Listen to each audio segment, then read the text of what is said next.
Do you feel like you're drowning in tasks, juggling work, family, and personal goals, but never genuinely excelling in anything? What if I told you the key to productivity is not doing more but less? Today, I'll share the life-changing concept of essentialism and 5 powerful strategies to reclaim your time and productivity with my favorite bonus tip. There was a time when I was so swamped I accidentally put my cell phone in the refrigerator and the milk in my pocket. That's when I knew something had to change. And I discovered something transformative. Essentialism. What essentialism is? Can you think of one thing in your life that feels non-essential? Is about focusing on what truly matters and cutting out the trivial. It's about doing less but doing it better. Picture this. Your life is a closet full of clothes. Some you love, some you don't, and some haven't worn in years. Essentialism is like decluttering that closet, removing the stuff you don't need, and focusing on what truly matters. It's about saying no to the trivial many and yes to the vital few. Now that you understand what essentialism is, can you think of one thing in your life that feels non-essential? You might be thinking, but I need to do everything. Well, let me tell you a story. Have you ever heard of Southwest Airlines?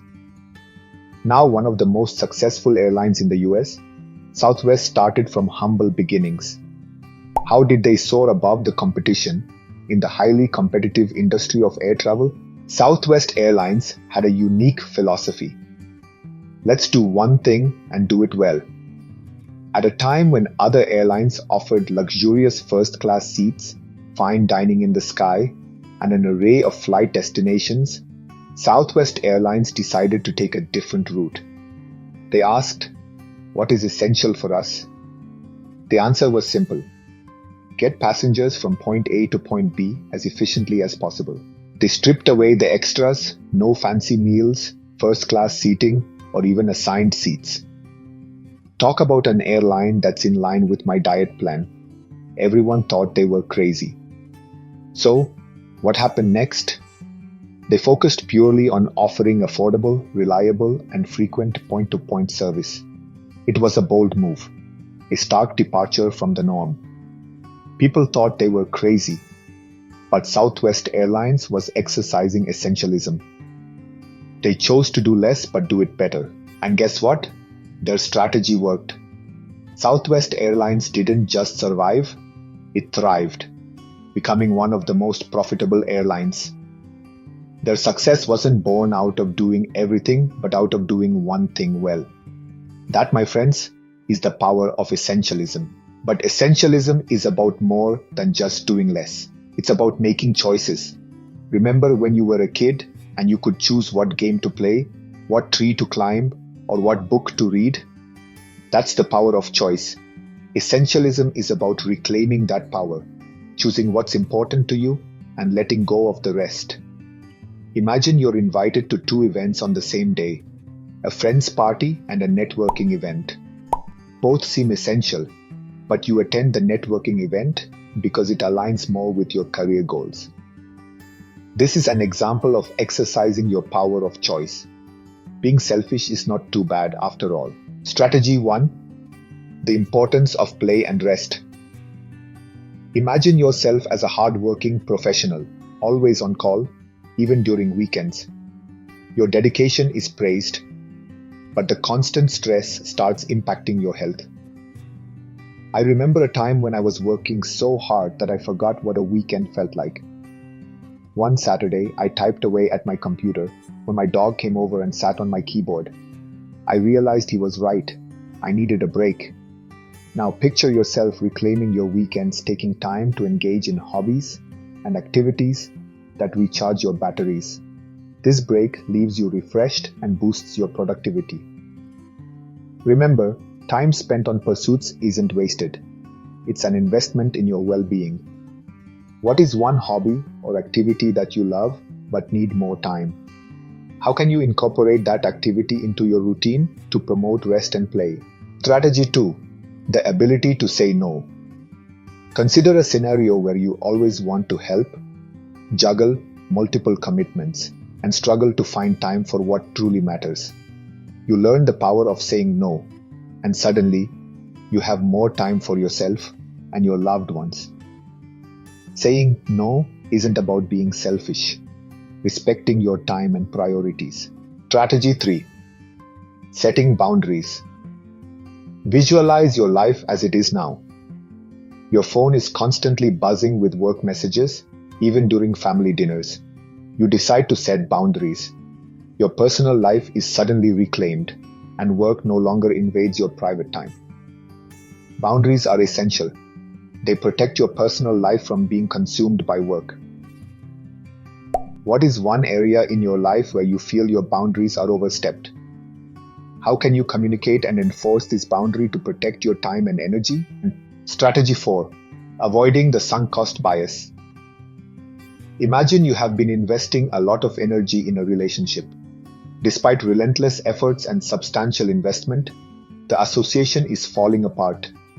You just felt the burden of sunk cost, reluctant to give up after the time, energy, and money invested. This is what we call sunk cost bias.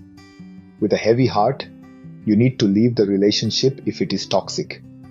It was tough, but you will feel immense relief and newfound excitement for your future. The key lesson? Recognizing when to let go is crucial, even when you've invested heavily. Once I took a cooking class. I was awful, burned everything. But I'd paid for the entire course, so I kept going. That's until I set the smoke alarm off for the 4th time. Sometimes it's just better to order takeout and let it go. Strategy 5. Preparation and elimination. You love hosting dinner parties but often find yourself stressed, preparing complex menus that isolate you in the kitchen. After learning about essentialism, you decided to simplify. You started planning more straightforward menus and preparing dishes ahead of time. You also eliminated unnecessary extras that were more about show than enjoyable for your guests. As a result, you could enjoy your parties and spend quality time with your friends. The takeaway? Could you simplify and prepare ahead of time? It will make your life more efficient and enjoyable. Bonus tip. How do I practice these? Well, practicing essentialism involves a shift in mindset and deliberate effort. The first step in practicing essentialism is identifying what is essential in your life. What are your core values? What are your most significant goals and aspirations? What activities or people bring you the most joy and fulfillment? Spend some time reflecting on these questions and write down your answers. This will help you to understand what truly matters to you. The second step is to create a routine that can help streamline your life and free up mental energy. You can try to establish daily practices that incorporate your essential activities. This could include a morning routine that sets a positive tone for your day, a work routine that maximizes your productivity, or an evening routine that helps you unwind and prepare for a good night's sleep. The third step is to improve your ability to recognize what's truly important. Practicing mindfulness and staying present is crucial. One way to do this is to include mindfulness techniques in your daily routine, such as meditating or doing deep breathing exercises for a few minutes each day. Also, could you implement the 5 strategies I shared with you to enhance your discernment skills further? And here's the kicker.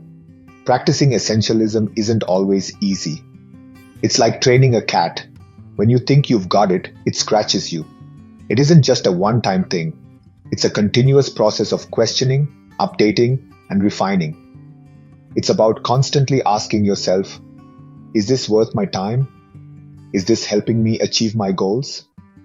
And if the answer is no, then it's time to let it go. So, folks, that's essentialism in a nutshell.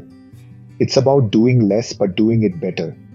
It's about making choices and focusing on what's truly important. And most importantly, it's about realizing that more can sometimes feel like a burden.